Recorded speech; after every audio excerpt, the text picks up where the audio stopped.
Welcome back to Citizen One, exploring our urban future. I'm your host, Douglas Stewart McDaniel, and in this episode, I want to explore the idea that while cities are a form that civilization often takes, they were never its starting condition. Since my first travels to Turkey several years ago through Istanbul, Izmir, and Ephesus, and also across archaeological sites in Egypt, Jordan, Bahrain, Morocco, and Saudi Arabia, Göbekli Tepe has remained on my research radar, not as an archaeological revelation or a sudden conversion to deep prehistory from urbanism, but because as a narrative architect, I'm drawn to how settlement systems form, especially the ones hiding in plain sight. Taş Tepeler has lingered in my mind in precisely this way, not as a city or urban form necessarily, but as a system of world building and story ecology that we're only beginning to understand, and that invites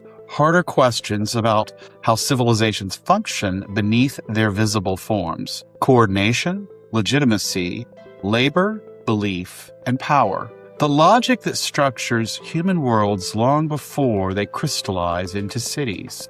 Taş Tepeler offers evidence of something more elusive and, in many ways, more instructive: civilization as coordinated life before urbanization. Here we don't see clear evidence of dense settlement cores, no large concentration of permanent housing blocks, no streets, markets, or municipal hierarchy, none of the architectural signals we rely on to tell ourselves that civilization has begun. And yet, this civic coordination is unmistakable. Across multiple sites, deliberately distributed across the landscape, we see coordination that exceeds kinship or coincidence. A shared symbolic grammar appears again and again, not as local improvisation, but as something collectively maintained. Labor is organized at a scale that no single community could sustain alone, and people gather repeatedly on rhythms that imply scheduling, expectation, and return rather than accident or crisis. Memory here is not stored in text or archive, but anchored in place. And that anchoring is not passive, it's actively staged.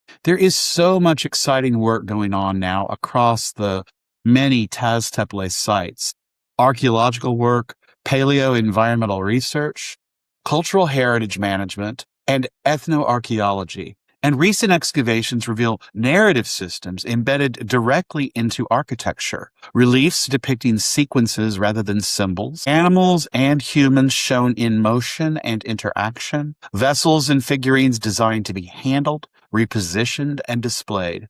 These are not static images, they appear to be prompts for retelling. Some installations appear deliberately constructed to accommodate small groups seated together, facing shared visual fields. Spaces where stories could be enacted, repeated, and remembered through gesture and movement as much as through speech. If this is not theater in the modern sense, it is unmistakably performative. In societies without writing, narrative is not entertainment, it is governance. Stories encode precedent, obligation, consequence, and identity. They allow rules to survive complexity without law codes and memory to persist without archives. Taş Tepeler further suggests that long before writing externalized memory onto clay or parchment, humans externalized it into spaces, sequence, and ritualized performance. Authority does not reside in an office or a law code. It operates across time and distance through participation, repetition, and shared obligation. Nowhere is this clearer than in the way these communities treated their own past. Structures were not simply abandoned when they fell out of use. They were deliberately backfilled some millennia later, often with more labor than their original construction may have required, sealed with some care and preserved as memory rather than erased, perhaps. Human remains were curated, repositioned, and integrated into walls and floors over generations. New structures were built alongside old ones, not on top of them, maintaining a legible landscape of accumulated history. This doesn't sound like disposal. It sounds almost like archives, performed spatially rather than textually. The way human remains appear at Taş Tepeler adds another layer to this memory architecture. Rather than isolated grave fields, fragments of human bones and prepared crania recur in niches, built contexts, and fill deposits. This integration of the human body into the fabric of communal spaces doesn't appear to be random. It's part of the same durable system of place-based remembrance that we see in architecture, narrative imagery, and the sequencing of built enclosures, a set of conventions that carries memory across generations without text or archive. What emerges is an early form of memory architecture, a system in which collective history is embedded into the built environment itself, allowing authority, identity, and obligation to persist across centuries without documents, institutions, or states. Civilization here is not remembered, it is inhabited. These are not private acts or isolated rituals. They are public behaviors, negotiated in common and sustained across generations. This is what makes them civic.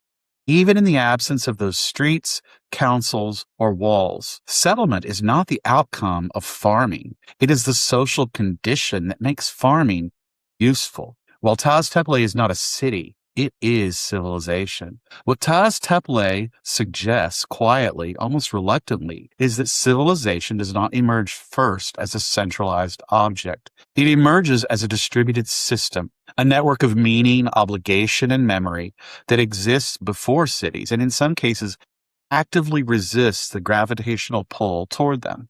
This is where the familiar chicken and egg question finally loses its usefulness, not just archaeologically, but conceptually. Did farming produce settlement, or did settlement produce farming? Such a question assumes a linear sequence that the evidence at Taş Tepeler no longer supports. What appears instead is a feedback system already underway, one that begins with repeated aggregation, not merely subsistence innovation. Across multiple sites, we now see clearly evidence of deliberately constructed domestic space, oval structures carved directly into bedrock with hearths, storage areas, food processing installations, and long-term reuse. These seem to be more than seasonal shelters. You might even call them houses. They imply people staying put, day after day, year after year, well before domesticated agriculture enters the picture. What sustains that settlement is not farming, but managed abundance. Wild cereals, legumes, nuts, and game are exploited systematically, supported by water infrastructure carved into bedrock at a scale that allows year-round habitation. In other words, people are not settling because they farm. They are reorganizing subsistence because they have chosen to settle. Agriculture, in this light, is not the spark of civilization. It is one of several stabilizing responses to the pressures created when social life becomes durably collective. Now, this matters enormously for what we're doing here at Citizen One and for how we think about cities more broadly, because this project has never been about equating cities with civilization. It has been about understanding how humans coordinate at scale, whether in ancient times or in smart cities of the future, how we hold together shared purpose, legitimacy, and restraint, and what happens when those systems harden into infrastructure, bureaucracy, and power. Taş Tepeler reminds us that before civilization was something you could map, administer, or govern, it was something you had to sustain together. Now look, I seem to arrive at topics like these in some of the most absurd and obscure ways, not through some epiphany, but through brief conversations that refuse to let go. One of those conversations came to me by way of Irving Finkel, who was speaking casually on Lex Friedman's podcast. Finkel is a senior curator at the British Museum, one of the world's leading Assyriologists, and someone who has spent decades reading the residue of ancient bureaucracies line by line. Cuneiform tablets, seals, inventories, contracts, the administrative afterlife of early civilizations. Friedman, a researcher and long-form interviewer known for giving specialists room to think aloud rather than perform with certainty, let the moment pass without interruption. And perhaps without realizing he was lighting a fuse, Finkel mentioned a small object from Göbekli Tepe, a green stone, seal-like, easily overlooked in a plate of excavation photographs. To him, it wasn't just an oddity, it was a clue, a raindrop. And from that raindrop, he suggested, you might reasonably infer a much larger, now missing system. Something like a notation, something like administrative marking, something that begins to look uncomfortably close to writing. thousands of years earlier than we are usually prepared to allow. Now, Finkel was careful not to claim proof. He wasn't rewriting history and he wasn't trying to open Pandora's box. He was doing something far more dangerous and far more interesting. He was simply asking whether our categories are too small for the evidence we are already accumulating. Even if no true writing existed at Taş Tepeler, the myriad administrative problems that writing later solves may have already been visible there. That question has stayed with me profoundly. Years of traveling through places like Istanbul, where time doesn't move forwards as so much as stack vertically, and Ephesus, where public life, ritual, practice, trade, and power were never separate systems, but overlapping expressions of the same social logic, have trained me to be suspicious of clean origin stories. Cities don't begin when textbooks say they do. They accrete, they remember, they metabolize earlier forms and pretend they invented themselves. Working with Alex McDowell, one of the pioneers of systems-based world building across film, design, and urban futures, has sharpened that instinct in me. Our collaborations have focused on applying narrative world-building methods to real-world future city projects and strategic urban systems, using story not as ornament, but as a tool for systems thinking, a way to test how social behavior, governance, infrastructure, and technology intersect under pressure. In that context, imagining future cities is never about spectacle or even prediction. It's about systems literacy. You begin by asking what must already exist, socially, psychologically, infrastructurally, for a place to function at all, and how those conditions evolve long before they become visible buildings or public policy. That kind of work trains you to see both futures and ancient pasts not as inventions, but as extrapolations of present systems under strain. You don't design them by guessing. You design them by interrogating the present, imagining the future until some hidden assumptions start to surface. And once you learn to think that way, it becomes almost impossible to look at the past through such clean origin stories. You start asking different questions, not when something appears, but what problem it was already solving, which is why Taş Tepeler matters so much now to so many people around the world, not as a mystery, not as a provocation for fringe speculation, but as a civilizational stress test. We tend to like our beginnings clean and linear. Writing begins in Sumer. Cities follow, religion formalizes, and states emerge.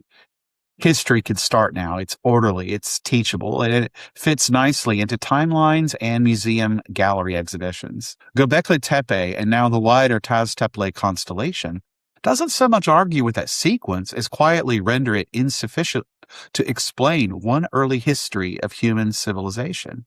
Because once you accept what is already firmly established, that people in the 9th and 10th millennia BCE were capable of organizing large labor forces, planning and executing monumental architecture, carving complex symbolic and narrative imagery, and sustaining shared practices across generations, a position broadly supported by the ongoing Taş Tepeler research program in southeastern Turkey, then the sequence starts to feel less like a law of progress and more like a story we told ourselves because it was convenient. And once that sequence breaks, a more uncomfortable question surfaces. If humans were already capable of monumentality, coordination, narrative symbolism, and long-term planning before writing, before agriculture, before cities in any recognizable sense, or more precisely before fully institutionalized agriculture and urbanism as we later define them, then what else about progress have we misunderstood? What capacities did we assume had to be learned slowly when in fact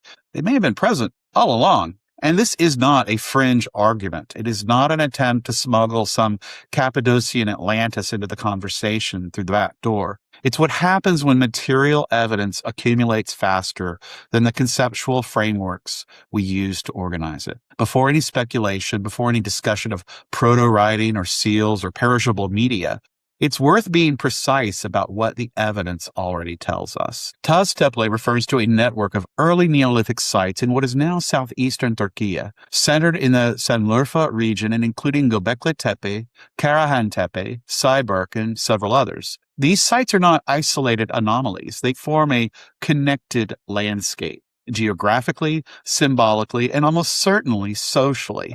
A characterization now explicitly adopted by the Taş Tepeler Research Initiative itself. They date primarily to the 9th and 10th millennia BCE within the pre-pottery Neolithic period, long before the appearance of urban centers, formal states, or known writing systems as conventionally defined in the Mesopotamian record.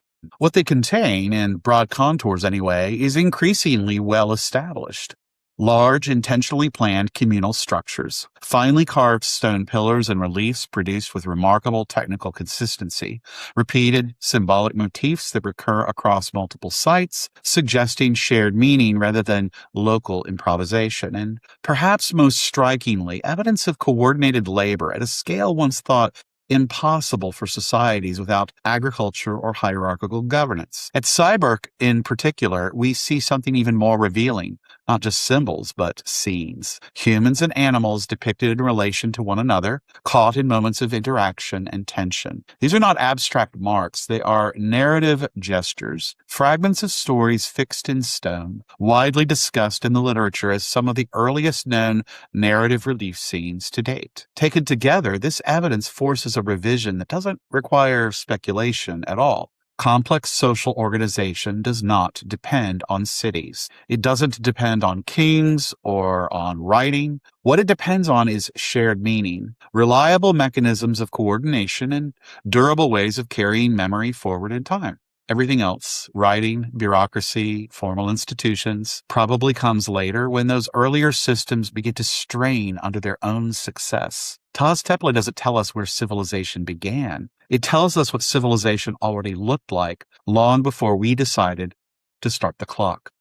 Now, once you accept that Taş Tepeler represents coordinated social systems rather than isolated ritual curiosities, a different question begins to matter more than the one we usually rush toward. Not, did they have writing, but how did they manage complexity over time? This is where Irving Finkel's provocation becomes useful, not as a conclusion, but as a diagnostic tool. In the modern imagination, writing is often treated as a binary threshold. Either a society has it or it doesn't, and once it appears, everything else conveniently falls into place. Cities, laws, contracts, states. But that framing confuses the tool with the problem it was invented to solve. Writing doesn't appear because humans suddenly became smarter or their brains larger. It appears because existing systems begin to exceed the limits of human memory, voice, and ritual repetition, a dynamic well documented in the emergence of administrative writing in the late 4th millennium Mesopotamia. And Taş Tepeler already shows us that social and administrative systems brushed up against those limits. To build, maintain, and reuse monumental communal spaces over generations requires more than inspiration. It requires continuity, decisions remembered, roles recognized, techniques remembered, permissions granted, and obligations honored, authority made legible beyond the lifespan of any one individual. In later periods, we see exactly how societies solve that problem.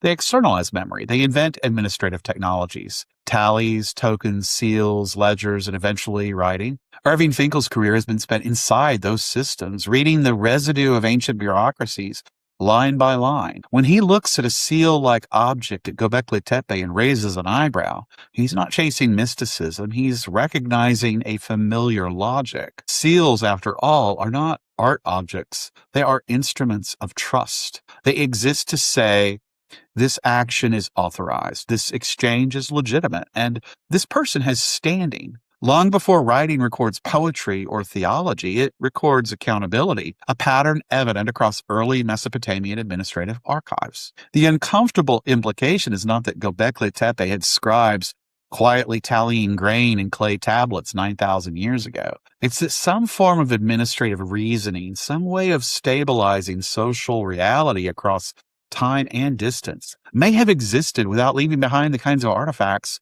we've trained ourselves to look for. And this is where archaeology's material bias matters. Stone survives, fired clay often survives, leaves, wood, fiber, skin, and bark do not.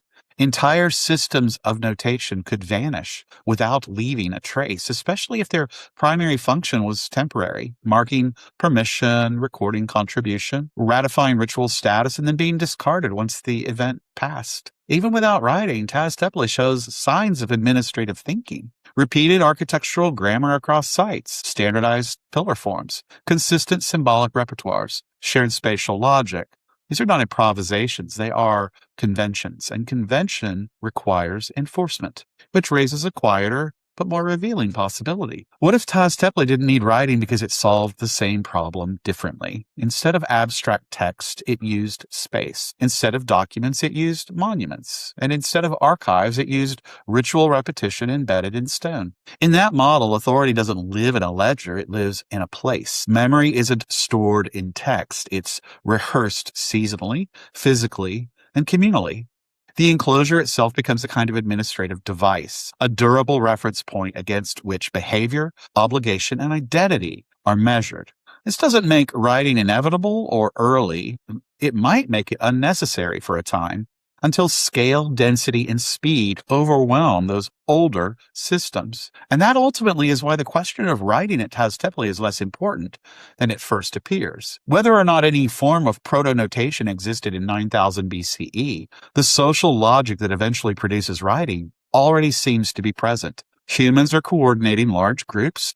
They're managing surplus and labor. They're stabilizing meaning across generations. They're negotiating authority without the kings, the law codes, or the formal states. Writing, when it eventually arrives, will not invent civilization. It may just bureaucratize something that already existed. This is fun because Taş Tepeler doesn't just challenge the history of writing so much as it reframes it. Writing becomes not the spark of civilization, but the paperwork that follows once the fire is already burning. And that reframing matters, not only for me as a writer or for how we understand the deep past, but for how we imagine our own urban futures. Because if civilization can operate briefly, brilliantly, and at scale without the tools we assume are indispensable, then the real question is not what technologies we add next. It's which systems of meaning, coordination, and memory we are quietly eroding as we add them. Once you stop asking whether Taş Tepeler had writing and start asking how it governed itself,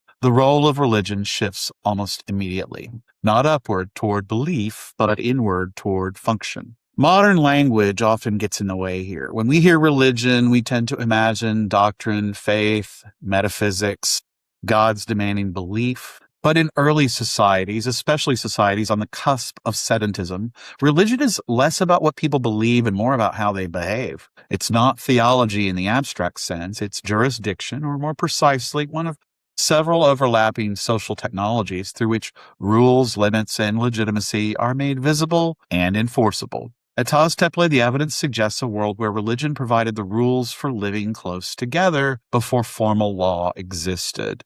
These were communities navigating new pressures, repeated aggregation, resource concentration, emerging inequalities, disputes over labor and status, and the growing challenge of keeping violence contained within tolerable bounds, pressures widely recognized in Neolithic transition research. In that context, religion doesn't sit apart from politics or economics. It's one of the mechanisms that makes them possible. The communal enclosures are not simply sacred spaces. They are stages where authority is performed and renewed. They are places where people learn through repetition and spectacle and shared risk what is permitted, what is forbidden, and what carries consequence. The carvings are not all decorative. They are reminders.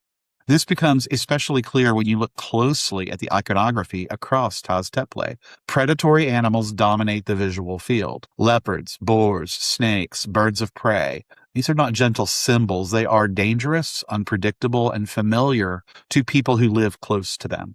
The message is not subtle. The world outside the enclosure is violent, and survival requires discipline. a reading consistent with prevailing interpretations of Göbekli Tepe's iconography. But the violence is not glorified, it is contained. The enclosures take the chaos of the wild and pin it into stone. They bring fear inside the social space, where it can be named, rehearsed, and controlled. This doesn't seem to be superstition, it is psychological technology, a means of shaping behavior, expectation, and restraint through shared symbolic experience. At Cyborg, this logic sharpens even further. The relief there does something unusual for its time. It depicts not just animals, but interaction, humans and animals locked in those relational scenes, with tension implied, agency distributed. The figures are not symbols floating in abstraction, they are actors in a moment. And that matters, because narrative scenes are not art for art's sake. They encode precedent. They say, this happened, this is how it went, and this is what it means. In societies without writing, narrative is how rules survive complexity. Stories are remembered because they are embodied, visual, and emotionally charged.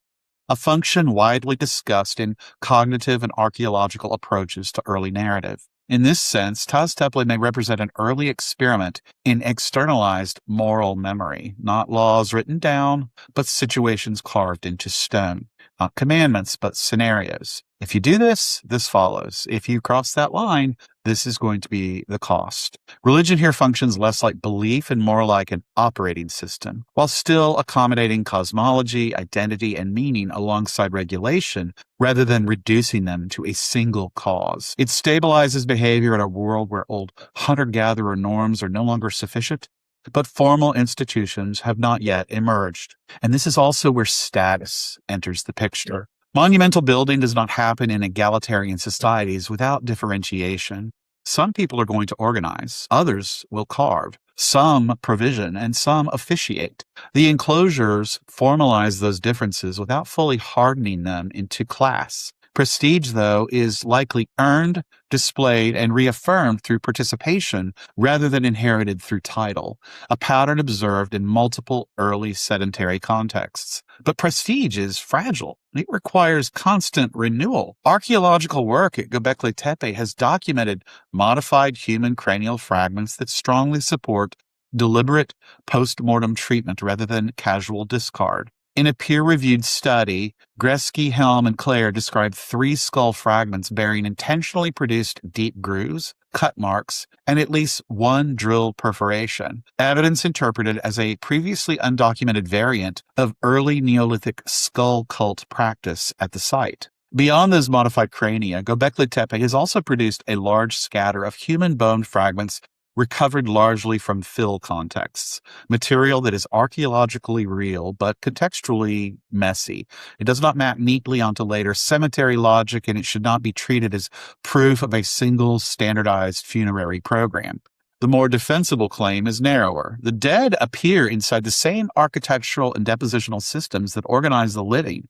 In at least some cases, the human body was curated, altered, and reintroduced into communal space. For the broader Taş Tepeler region, reports of skulls and human remains appearing in architectural contexts exist, but the evidentiary standard varies by site and by publication status. A conservative way to say it plainly, without importing any of the hype, is this. Across the Şanlıurfa pre-pottery Neolithic landscape, there is credible evidence that human remains sometimes occur in built contexts, niches, deposits, and fills, and that this pattern is best understood as part of place-based memory practice rather than burial as we think about it in the later institutional sense. And none of these contexts, however, are conventional burials in the later sense. They are architectural depositions that seem tied to symbolic memory, spatial continuity, and communal identity rather than maybe individual interment. This reinforces the view that memory, obligation, and social coherence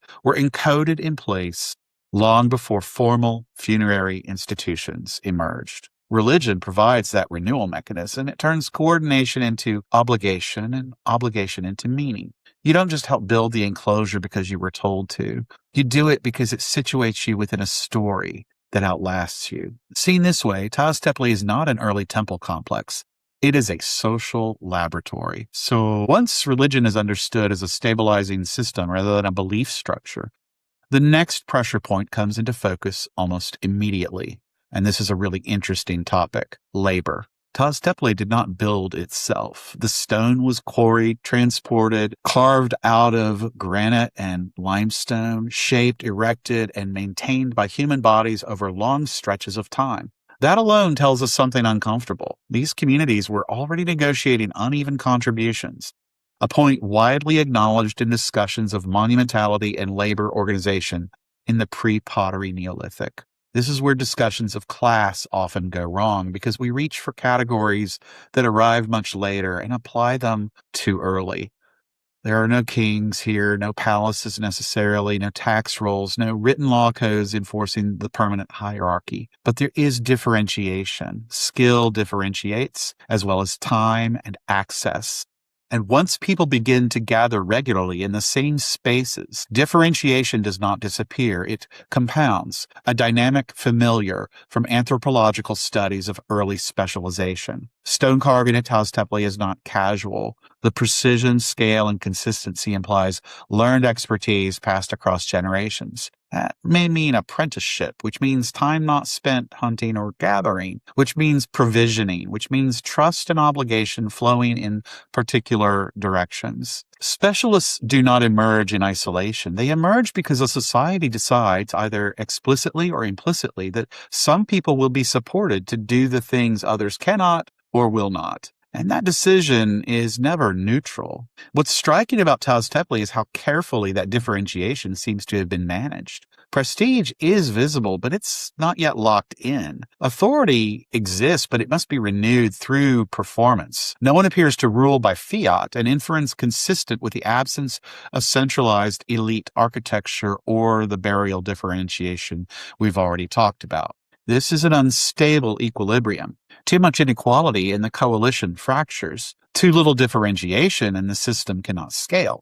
Taş Tepeler appears to be navigating that narrow corridor with remarkable sophistication. The communal enclosures absorb surplus labor and convert it into shared meaning. Feasting redistributes calories, ritual redistributes prestige, narrative redistributes legitimacy, a pattern widely discussed in anthropological models of feasting economies. But none of this is permanent. The very success of these systems contains the seeds of their transformation. As gatherings grow larger and more frequent, as specialists become indispensable, as obligations stretch across wider networks, the old methods of regulation begin to strain. This is where later societies will turn to writing, formal law, standing authority, and eventually the state, not because these are superior forms of organization, but because they are more scalable under pressure, an argument advanced by multiple comparative studies of early state formation. At some point, Taş Tepeler stops being an archaeological subject and starts behaving like a mirror, not because it offers answers we can copy, but because it exposes how narrow our assumptions about civilization have become. We are used to thinking of cities as machines, infrastructure layered on infrastructure, governed by law, optimized by technology, of course, stabilized by administration. When those systems fail, our instinct is always to add more structure, more data, more enforcement, more abstraction. But Taş Tepeler reminds us that the deepest work of civilization happens before any of that. It happens at the level of shared meaning. Long before humans formalized power into states or memory into text, they built places where stories could be held collectively, places where behavior was shaped not by enforcement alone, but by participation, repetition, and consequence. What made them work was not technology, but narrative coherence. And this is where narrative architecture becomes more than metaphor. Working with Alex McDowell has reinforced this lesson again and again to me. Worlds do not fail because they lack imagination or innovation. They fail because their stories fracture, a principle Alex has articulated repeatedly in systems-based world-building practice. Taş Tepeler shows us a society grappling with that exact problem at the moment it first appears. Humans settling down, aggregating, specializing, pushing beyond the limits of face-to-face trust. And instead of immediately inventing hierarchy or bureaucracy, they doubled down on shared narrative, embodied ritual, and visible memory. They built civilization out of story first, and only later out of administration. And I think that inversion matters because Taş Tepeler does not tell us to abandon writing, states, technology, or cities. It tells us something far more unsettling, that these are secondary technologies layered on top of older, more fragile systems of coordination that we barely understand anymore. Civilizations did not begin when humans learned to write things down. It began when they learned how to live with one another at scale without tearing themselves apart. That experiment did not end in 9000 BCE. It is still going on today. Thanks for joining me for this deep exploration into ancient civilizations and future cities. I'm your host of Citizen One, Douglas Stewart McDaniel.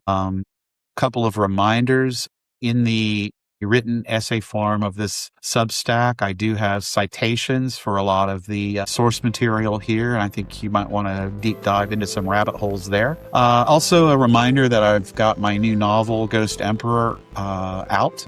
And the audiobook is days away from what I hear from the team at Audible. So it's in their hands now. And you'll be able to listen to the wars of the succession after the death of Alexander the Great in 323 BCE, and he ruled for 11 years, and the successor wars lasted 43 years, and I find that really intriguing and interesting. There's a lot of world building in Ghost Emperor, a lot of research. It's strange to have a novel that actually has appendices with separations of fact and fiction, which characters were real, which were invented, because it is a novel. But like when I watch Vikings or The Last Kingdom, I'm generally pulling out Wikipedia because I'm so fascinated by the characters. I want to know, did this guy, this queen really exist? So there's a lot of fun, deep exploration. I hope you've enjoyed this episode, and we will see you again soon.